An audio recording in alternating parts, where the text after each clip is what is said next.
Ustadz, bagaimana kalau ibu berpesan untuk tidak menjual rumah warisan sebagai bentuk kenang-kenangan orang tua?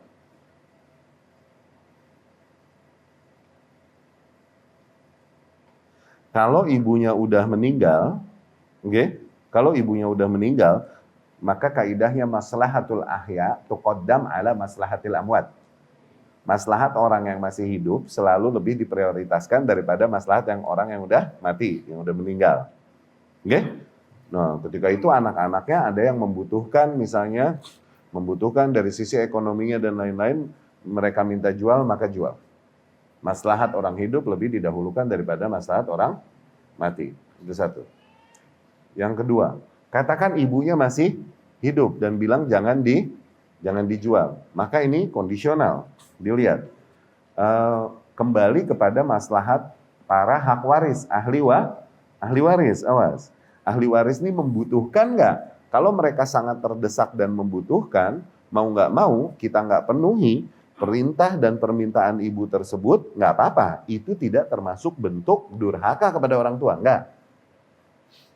Kita nggak penuhi harapannya sebelah situ, itu tidak termasuk bentuk durhaka kepada orang tua. Karena apa? Awas, durhaka ini pada perkara-perkara yang sifatnya hak orang tua memang, bukan hak anak. Kalau hak anak diperjuangkan oleh anak dan kemudian bertentangan dengan harapan orang tua, maka tidak jadi durhaka kepada orang tua. Nah, itu bobit berbakti kepada orang tua. Ini sering kusut nih sebagian orang. Contoh, mau nikah. Nikah itu hak anak milih siapapun. Imam Bukhari sampai bikin bab sendiri di Sahihnya buat kasus ini. Nikah itu hak anak untuk mau nikah sama siapapun. Tapi orang tuanya nyuruh nikah sama yang dia tidak kehendaki. Nah, ini anak perjuangkan yang dia mau, dia tidak dosa di situ. Kenapa? Itu hak dia. Tidak terhitung jadi durhaka sama orang tua. Kalaupun dia menggugurkan haknya dan mengikuti orang tua, bagus aja. Tapi kalau dia nggak mau, maksudnya ini anak pertimbangannya, aku mau menikah dengan orang yang kupilih. In case nanti ke depannya amit-amit, ma'adzallah, terjadi apa-apa, kemudian bercerai, tidaklah aku menyalahkan kecuali diriku. Kenapa? Pilihan gue. Tapi kalau dipilih sama orang tua dan kita ngikut terus akhirnya untuk berbakti sama orang tua diuji kita. Jadi janda deh tuh gue. Gitu kan? Pakai nurut sih dulu sama bapak gue, jadi janda deh tuh gue. Tuh kan? Akhirnya dia nyalahin bapaknya, nyalahin ibunya. Atau nih anak lelaki, jadi jauh deh tuh gue dari anak gue. Dibawa emaknya sono. Dulu sih pakai dipaksain kawin sama orang, gue nggak mau. Gitu. Akhirnya kan jadi teruji, terfitnah. Kesabarannya untuk berbakti terfitnah. Tuh. Jadi berbakti kepada orang tua itu pada bab-bab yang sifatnya memang hak orang tua, bukan hak anak. Awas. Nah, ini bicara urusan warisan. Warisan kalau memang jatah waris anak, maka milik anak. Oke, tapi kita mau ngalah aja, biar ibu seneng masih ada rumah ini itu. Boleh aja. Cuman kalau di antara anak-anaknya ada yang terdesak kebutuhan dan lain-lain, mereka butuh, maka itu harus lebih diutamakan. Dia lebih berhak untuk dipenuhi kebutuhannya daripada memenuhi harapan ibu. Itu dua. Yang ketiga, orang tua psychologically memang terfiksiasi, nggak mesti diturutin. Orang tua secara psikologi memang di masa tua dia terikat oleh kenangan-kenangan masa lalu, barang-barang, benda, tembok, posisi yang ada di masa lalunya. Mereka terikat di situ.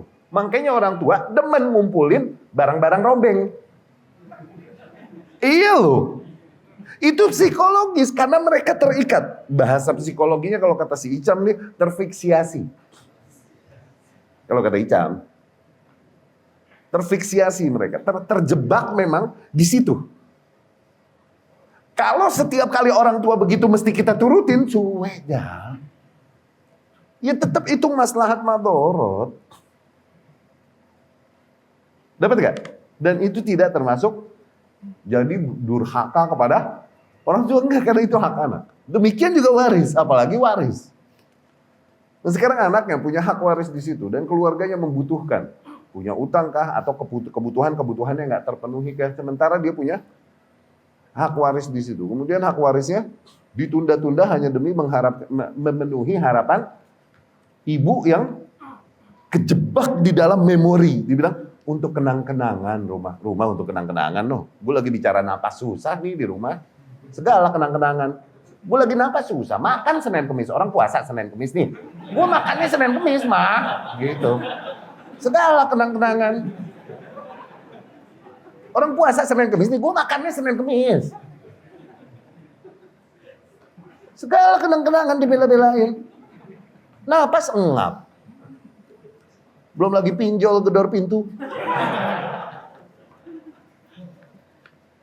Iya gak? Jadi ya tergantung, kondisinya tergantung. Nggak bisa diberikan sebuah jawaban yang sama karena kondisi keluarga tersebut masing-masing beda-beda. Kalau mereka tercukupi semuanya dan lain-lain ini itu, terus ya udahlah mau jaga rumah itu biar ibu senang, boleh. Memang tidak ada yang akhirnya haknya tidak terpenuhi dengan hal tersebut. Ya udah biarin dulu deh. Ibu masih ada, masih pengen di situ. Ya udah. Ya. Atau ada salah satu di antara anaknya yang memiliki ekonomi lebih, bayarin tuh rumah. Dah. Sehingga akhirnya saudara-saudaranya yang membutuhkan bisa mendapatkan itu. Itu kan hal yang bisa dimusyawarahkan kan. Iya kan? Bayar misalnya. Yang butuh dulu deh. Kasih siapa ya? Yang butuh misalnya anak ke-1 dan ke-3, nah udah deh jatah dia dulu gue bayarin. Yang lu ntar yang lain-lain ya, gitu. Tapi ini udah gue bayar. Dicicil yang lain. Tuh. Biar apa? Biar mamah seneng nih, masih ngeliat di rumah. Tuh, gitu. Boleh disiasati itu nanti ya.